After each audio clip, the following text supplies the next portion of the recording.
C. Joseph Vijay எனும் நான்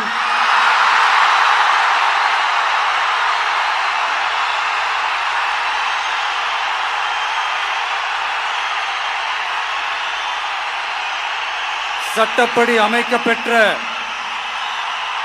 இந்திய அரசியல் அமைப்பின்பால் உண்மையான நம்பிக்கையும் மாறா பற்றும் கொண்டிருப்பேன் என்றும்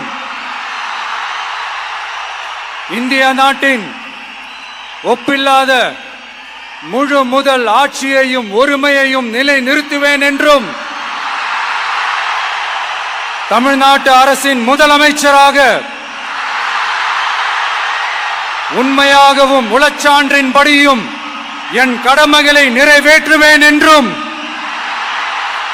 அரசியல் அமைப்பிற்கும் சட்டத்திற்கும் இணங்க அச்சமும் ஒருதலை சார்பும் இன்றி விருப்பு வெறுப்பை விலக்கி பலதரப்பட்ட மக்கள் அனைவருக்கும் நேர்மையானதை செய்வேன் என்றும் ஆண்டவன் மீது ஆணையிட்டு உறுதிமொழிகிறேன்.